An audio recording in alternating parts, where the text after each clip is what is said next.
Hello everyone, here Garima Best, student of electrical engineering from BTK IIT Dwarahat. Here I am presenting my topic, which is starting method of single phase induction motor. In previous video we have discussed about first two methods, that are split phase induction motor and the capacitor start motor. Now we are going to discuss about the other two methods, that are capacitor start, capacitor run motor and shaded pole induction motor. Firstly we are going to discuss about capacitor start, capacitor run motor. To create rotating magnetic field in single phase induction motor. अब आते capacitor run, capacitor start. Running capacitor throughout the motor work करता है। ये start condition, normal condition as well as running condition पर work करता है। And then starting capacitor which is used for starting purpose. After achieving a threshold speed, centrifugal switch starting capacitor को cut off कर देगा। अब हम आते हैं इसके कंस्ट्रक्शन पे। कंस्ट्रक्शन इसके दो पार्ट में डिवाइडेड है। फर्स्ट है रोटर और सेकंड इज स्टेटर। रोटर में चेंजेस नहीं कर सकते हैं, जिसके लिए हम यूज़ करते हैं स्क्विरल केज रोटर। और जो स्टेटर है उसमें हम उसकी वाइंडिंग में हम चेंजेस कर सकते हैं, जैसे कि यहाँ पर ऑक्सिलरी वाइंडिंग लगी हुई है।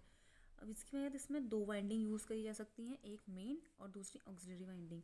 मेन वाइंडिंग में जैसे आपको पता ही होगा कि मेन वाइंडिंग का मेन फीचर ये होता है कि इसका इंडक्टिव रिएक्टेंस जो होता है वो हाई होता है और जो रेजिस्टेंस होता है वो लो होता है।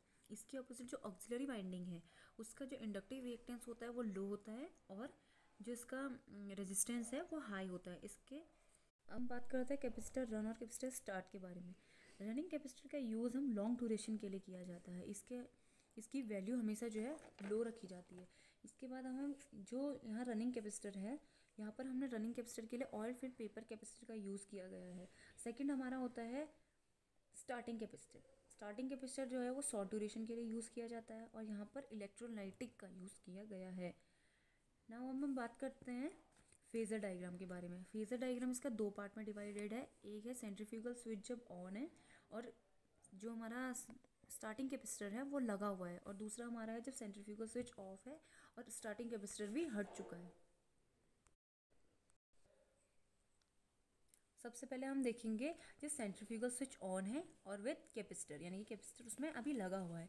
अब हम वोल्टेज को ऐसा रेफरेंस ले लेंगे। मेन वाइंडिंग करंट जो है वो लैग करेगा because of inductive reactance.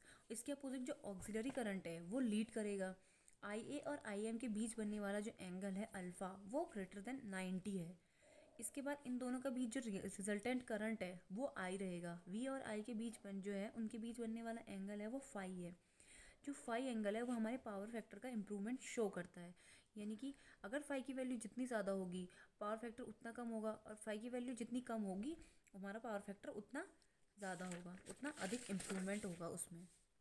Second हमारा मेथड है जब सेंट्रीफ्यूगल स्विच ऑफ है और कैपेसिटर भी हट चुका है। इस वक्त अब हम फिर से रेफरेंस ले लेते हैं V, और IM होगी लैग कर रही है और IA होगी जो लीड कर रही है। इन दोनों के बीच बनने वाला अब जो एंगल है 90 के बराबर होता है, और इन दोनों के अब रिजल्टेंट करंट आ गया I, और इन दोनों के बीच बनने वाला जो फाई एंगल है अब वो पहले वाले केस से कम है। इसका मतलब फाई की वैल्यू जो है वो और कम हो चुकी है। इसका मतलब पावर फैक्टर जो है वो और ज़्यादा इम्प्रूव होगा। Now we are in characteristic curve. इसका कैरेक्टरिस्टिक कर्व टॉर्क और स्पीड के बीच बनता है। टॉर्क को जो है परसेंटेज में शो करते हैं, जैसे कि 100, 200, 300, 400 एंड 500। सबसे पहले कर्व जो है हमारा मेन वाइंडिंग का होता है। मेन वाइंडिंग कर्व हमारा 0 से स्टार्ट होगा because of inductor motor is not a self starting motor, यानी कि जो इंडक्शन मोटर है वो सेल्फ स्टार्टिंग मोटर नहीं होता है, इसलिए जो टॉर्क की वैल्यू होती है स्टार्टिंग में 0 रहेगी। नेक्स्ट टाइम जब हम ऑक्सिलरी वाइंडिंग का यूज़ कर लेते हैं, इसके बाद जो टॉर्क की वैल्यू है अब बढ़ जाएगी, जैसे कि यहाँ पर 200 से स्टार्ट हो रही है। अब स्टार्टिंग टॉर्क मिलने के बाद एक थ्रेशोल्ड स्पीड जब ये अचीव कर लेगा अप्रॉक्स, जो कि 70 to 80 होगी, अब जो सेंट्रीफ्यूगल स्विच है वो ऑन हो जाएगा, वो हट जाएगा और ऑक्सिलरी वाइंडिंग जो है वो कट ऑफ हो जाएगी। अब जो कर्व है वो यहाँ से स्टार्ट होकर मेन वाइंडिंग को ही फॉलो करने लगेगा, मेन वाइंडिंग के कर्व को ही फॉलो करेगा। अब रोटर जो है मेन वाइंडिंग से मूव करेगा। अब हम आते हैं इसके एडवांटेजेस पर। एडवांटेजेस इसकी ये है कि स्टार्टिंग कैपेसिटर में हाई स्टार्टिंग टॉर्क होता है, जिससे एफिशिएंसी हाई रहती है, पावर फैक्टर भी हाई होता है। अब हम आते हैं इसके यूजेस पे। इसके यूजेस हैं पंप में, एयर कंडीशनर में, रेफ्रिजरेटर और कंप्रेसर। अब हम यहाँ पे हमने देखा कि कैपेसिटर रन और कैपेसिटर स्टार्ट मोटर मेथड के बारे में। अब हम पढ़ेंगे शेडेड पोल इंडक्शन मोटर के बारे में। Now we will start the method, last method which is shaded pole induction motor. इस वीडियो में हम डिस्कस करेंगे कि कैसे शेडेड पोल का कंस्ट्रक्शन है, वर्किंग है, कैरेक्टरिस्टिक कर्व है और इसकी applications. Shaded pole induction machine एक टाइप की मशीन होती है जो इलेक्ट्रिकल एनर्जी को मैकेनिकल एनर्जी में कन्वर्ट करती है। This is a self excited motor. अब हम डिस्कस करते हैं इसका कंस्ट्रक्शन। सबसे पहले आता है इसका स्टेटर। स्टेटर में इसमें सैलियन पोल टाइप स्टेटर का यूज़ करते हैं। इसका पोल जो है सेंटर से थोड़ा उठा हुआ होता है बाहर की ओर।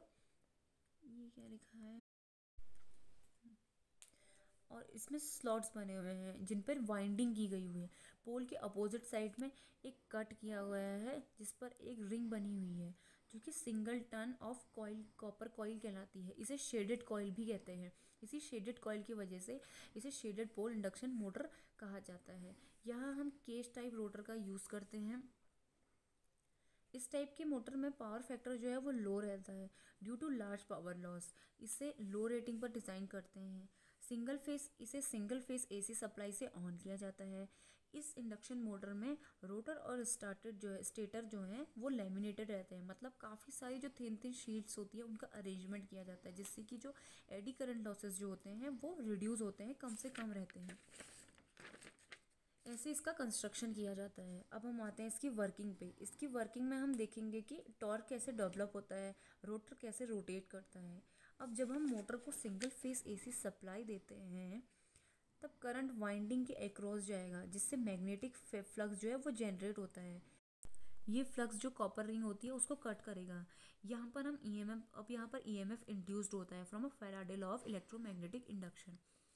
यहाँ फ्लक्स अल्टरनेटिंग है और जो रिंग है वो स्टेशनरी है। इसकी वजह से जो करंट होता है वो पूरे सर्किट में सर्कुलेट होने लगेगा।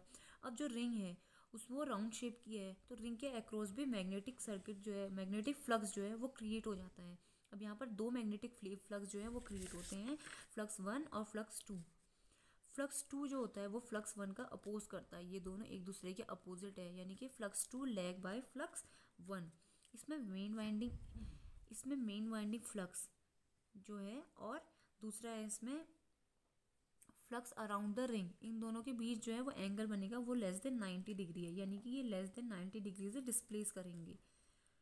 दोनों फ्लक्स में डिफरेंस आने की वजह से इसमें रोटेटिंग मैग्नेटिक फील्ड क्रिएट होता है जिससे रोटर के ऊपर टॉर्क इंड्यूस्ड होता है जिससे रोटर जो है वो स्टार्ट हो जाता है और रोटेट करना स्टार्ट कर देता है। अब हम बात करते हैं इसके कैरेक्टरिस्टिक कर्व के बारे में। इसका कैरेक्टरिस्टिक कर्व वही टॉर्क आउटपुट और स्पीड के बीच बनेगा। इसमें स्टार्टिंग टॉर्क जो है वह बहुत लो रहता है due to large power loss. This motor is not widely used in many places. अब हम बात करते हैं इसकी एडवांटेज में। इसकी एडवांटेज ये है कि इसका कंस्ट्रक्शन बहुत इजी होता है और ये बहुत चीप होते हैं। इसके यूजेस ये होते हैं एग्जॉस्ट फैन में, रिले में, हेयर ड्रायर में, टेबल फैन में। By this, now I am going to end my video. Hope you enjoyed it. Thank you.